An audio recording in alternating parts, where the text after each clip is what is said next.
Bueno, empezamos con el tema 6 de la asignatura de psicología, que está dedicada a lo que es el enfermo y la enfermedad. Entonces, este tema tiene 5 apartados, unos bastante más largos que otros, como el 4 y el 5 son más largos, los primeros son un poco más cortos, que tratan los aspectos un poco a lo que hace referencia el título. Primero hace una definición de enfermedad y obviamente de salud. El segundo habla del rol del enfermo, que va a ser central en la forma de entender el tema completo. El tercero son las etapas en el proceso de enfermar, porque etapas desde el punto de vista psicológico se pasan a la hora de estar empezando a notar una enfermedad y cómo se desenlaza. Eso es clave para el apartado 2, el rol del enfermo, por eso hay que verlo antes. Luego, cómo se afronta la enfermedad. Y por último, un apartado un poco largo acerca de cómo la familia afronta la enfermedad, cómo la familia del enfermo vive la enfermedad desde dos puntos de vista, como veremos cuando lo desarrollamos. Bueno, pues empezamos con el apartado 1, que es el de la enfermedad. Entonces, lo primero que vamos a ver es lo que es la salud y la enfermedad. Para definir uno, no hace falta definir el otro, pero ayuda bastante. Entonces, la salud no es algo obvio, por mucho que todos creamos que es evidente lo que es estar sano, no lo es tanto, ¿vale? Si no pensar, una persona que usa gafas, si tú le preguntas que tiene una enfermedad, te va a decir que no, y sin embargo tiene una miopía, que es una cosa que le han diagnosticado, con lo cual encajaría en enfermo. Sin embargo, no nos comportamos como enfermo por una cosa como esa. Entonces, la salud necesita una definición para poder establecer el funcionamiento de la sociedad en torno a ella. Entonces, para la OMS, para la Organización Mundial de la Salud, es una definición bastante antigua que dice que la salud es un estado de salud, perdón, es un estado completo de bienestar físico, mental y social, y no solamente la ausencia de afecciones o enfermedades. Daros cuenta que incluye los aspectos que ya hemos tocado en temas anteriores, lo de biopsicosocial, ¿vale? Los tres componentes, una rotura de una pierna, un trastorno de la personalidad o la soledad, serían falta de bienestar físico, mental y social. En ese sentido, la OMS hace ahí un apunte interesante. Sin embargo, es muy ambiciosa, es demasiado ambiciosa en el sentido de que pretende ser completa y es un estado de completo bienestar. Claro, lo de completo, a poco que uno no esté completo, no está sano, no tiene salud. Pues no es algo que parezca inmediato entenderlo así. Por eso Milton Terris suaviza esta definición y la hace más realista y dice que la salud es el estado de bienestar, elimina el completo, fijaros, físico, mental y social, con capacidad de funcionamiento y no solo la ausencia de enfermedades o afecciones. ¿Vale? Es decir, las dos definiciones introducen los aspectos físicos, psicológicos y sociales, que ya lo hemos visto, pero Terris elimina la necesidad de completitud del bienestar e introduce la idea de capacidad de funcionamiento como una especie de forma de medir o de valorar cuánto de enfermo estamos o cuánto de sano estamos. Entonces, la enfermedad sería, por lo tanto, la falta de salud entendida como la entiende Milton Terris, y la podremos definir como la respuesta del organismo frente a alteraciones que afectan al equilibrio de la persona, tanto intraorgánica como orgánico-ambiental, tanto algo interno nuestro como en relación con el exterior, que produce una desviación de la normalidad en sentido no beneficioso, en el sentido de que nos perjudica, de que nos incomoda, nos molesta. La clave aquí, y es un poco el problema que solemos tener casi todas las personas cuando intentamos tratar temas como este, es que ambos conceptos, tanto salud como enfermedad, son normativos. Esto ya lo hemos comentado alguna vez. Esto quiere decir que dependen de la consideración de normal, ¿vale? Entender lo que es normal. Entonces, por lo general, se tiende a pensar que existe un estado normal del organismo al que consideramos sano, lo que conlleva que cualquier desviación de esta normalidad lo consideremos una enfermedad. Pero claro, esto no es tan sencillo, ni siquiera en aspectos físicos, como os decía antes. ¿Algún miope se considera enfermo? Pues no, ¿vale? Y mucho menos con cuestiones psicológicas o sociales, que es normal, para decir que lo sano es estar normal, ¿vale? Es una cosa bastante complicada. Entonces, además se introduce otra variable, y es que la salud no es algo fija, no es algo fijo, no es estable, sino que va variando, es dinámico, es gradual. Entre lo que es considerarse sano y lo que es considerarse enfermo hay una gama intermedia, hay una línea en la que nos desplazamos. Entonces, se puede hablar de un continuo salud-enfermedad, en la que la salud óptima estaría en un extremo y la muerte o la enfermedad absoluta estaría en el otro extremo. Y entre medias nos moveríamos en el día a día.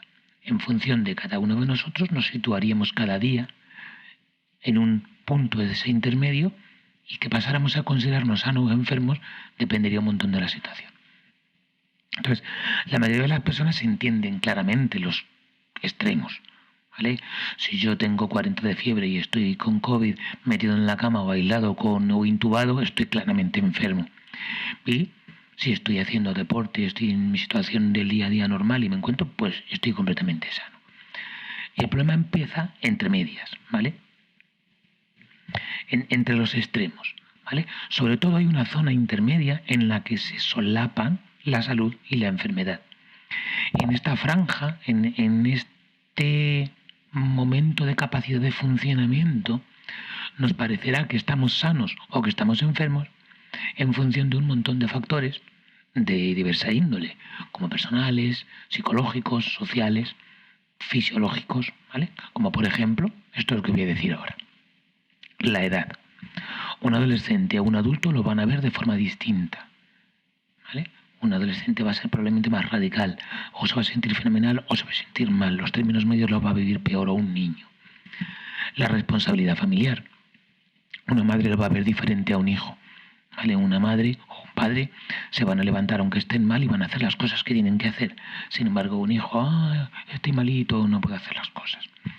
Y luego también la responsabilidad laboral, ¿vale? Una persona que tiene que trabajar y que el sueldo depende de su trabajo. Por ejemplo, un autónomo que no puede faltar va a vivir de forma diferente una enfermedad a un funcionario, por ejemplo, o a un jubilado, o a una persona que no tiene problema en ese sentido, ¿vale? Si yo estoy enfermo y no abro el bar, no gano dinero. Si estoy jubilado, no lo veo de esa manera. Si tengo mi trabajo garantizado aunque esté enfermo, tampoco lo veo de esa manera.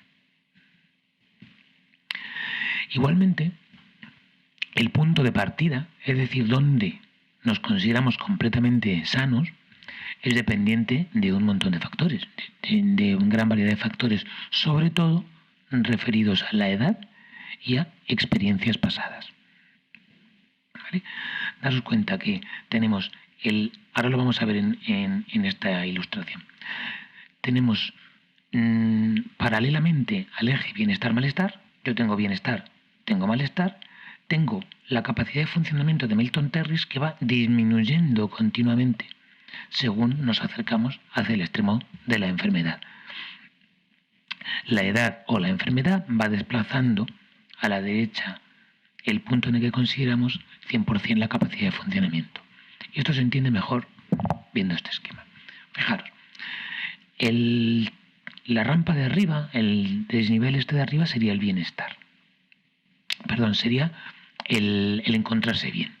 Yo me encuentro completamente bien con 4 máses aquí, ¿vale? O completamente mal con 4 negativos, ¿vale? Estoy bienestar absoluto, malestar absoluto. Pero hay términos medios.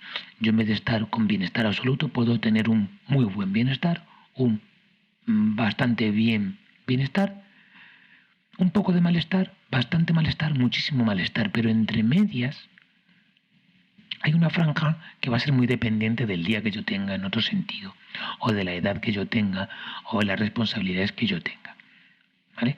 Hay días que yo encontrándome por aquí voy a pensar que estoy bien, hay días que estando por aquí voy a pensar que lo que tengo es un poco de malestar, ¿vale? Esto es una cuestión de forma de verlo, este tramo de en medio. Sin embargo, la capacidad de funcionamiento siempre va disminuyendo, ¿vale? Yo tengo un 100% de funcionamiento, un 0% de funcionamiento. Eso siempre va bajando, va bajando, va bajando, va bajando. Si lo pudiéramos medir, la capacidad de funcionamiento, ¿vale? La capacidad de respuesta ante determinadas situaciones, esta siempre va bajando. Conforme nos vamos encontrando, peor.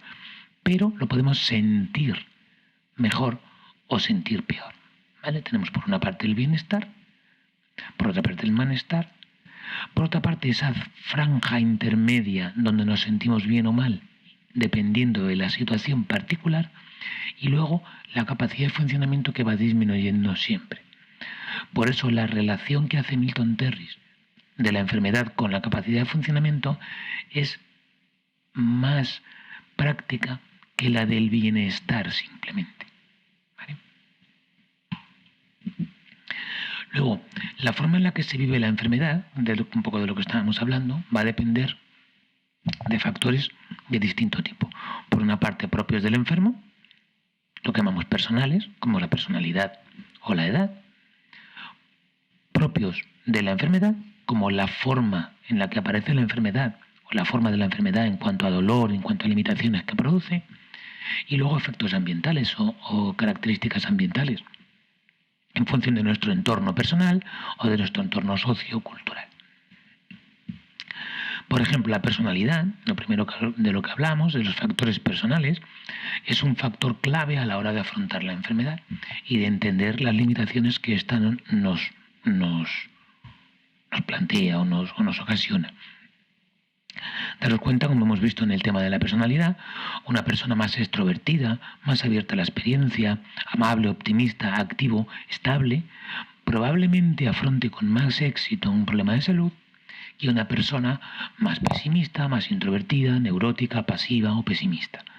¿Vale? Ahora, claro, como esto no es o todo lo de un lado o todo lo del otro, pues está toda la gama de personalidades que veíamos, por ejemplo, en el modelo de los 5 grandes de Costa y Marray, para entender un poco cómo las distintas personalidades afrontarán mejor o peor la enfermedad.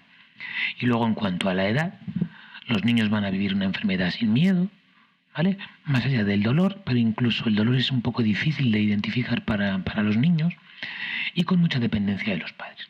Conforme vamos cumpliendo años, van apareciendo el miedo a las consecuencias, y a lo mejor con determinada edad ya muy avanzada, ese miedo a la consecuencia desaparece porque damos, no te digo yo que la vida por cumplida, pero casi.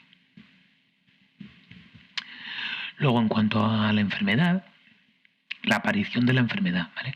Si aparece de forma brusca o aparece de forma progresiva, la evolución de la enfermedad, si avanza o se normaliza, o el tipo de tratamiento, si es doloroso, si es muy limitante, si todo eso va a influir un montón en cómo vivamos la enfermedad. ¿Vale? Lo que decía, una aparición brusca dificulta la enfermedad, porque de golpe te encuentras con el problema, pero también verla venir tampoco ayuda siempre. ¿Vale? Un tratamiento doloroso siempre dificulta la enfermedad, lo mismo que un tratamiento a muy largo plazo. Y luego las limitaciones que nos provoca a nivel, por ejemplo, físico, pues tengo una limitación para hacer deporte o para practicar un hobby que yo tenía o para salir con los amigos o para comer lo que a mí me apetece, ¿vale? Todo eso nos va a ir provocando un sufrimiento que nos va a afectar en el estado de ánimo y va a hacer vivir la enfermedad de una forma un poco más dificultosa. Aspectos ambientales también influyen un montón a la hora de vivir la enfermedad y en ocasiones son determinantes. Por ejemplo, el nivel económico del enfermo va a limitar un montón, por ejemplo, por acceso a la sanidad. Está claro que en la parte pública no, pero en la parte, por ejemplo, de la odontología, pues sí va a influir. O la adaptación de la vivienda a una determinada enfermedad, o el acceso a elementos sanos, como por ejemplo la alimentación o la posibilidad de hacer un determinado tipo de deporte o una fisioterapia, ¿vale? Todo eso se va a ver afectado por el nivel económico. Igualmente, el tener apoyo social, bien de amigos, bien de familia, va a suponer también, por lo general, una ayuda. Y si no se tiene, condiciona la vivencia de la enfermedad porque muchas veces dificulta hacer determinadas cosas por la limitación que te ha provocado la propia enfermedad. Si yo puedo contar con mi hermano para que me eche una mano en algo, es mejor que si no puedo contar con él. Y por último, las cuestiones laborales, claro, determinan de forma bastante significativa. Un trabajador autónomo, un trabajador que depende de contratos que se renuevan muy frecuentemente, con la precariedad, o que tiene una doble ocupación porque tiene que trabajar y tiene que encargarse de la casa, o porque tiene, o sea, todo lo que tenga que ver con el trabajo y con la limitación o la obligación de trabajar para bien el dinero o bien para mantener el trabajo, también va a dificultar el afrontamiento de la enfermedad.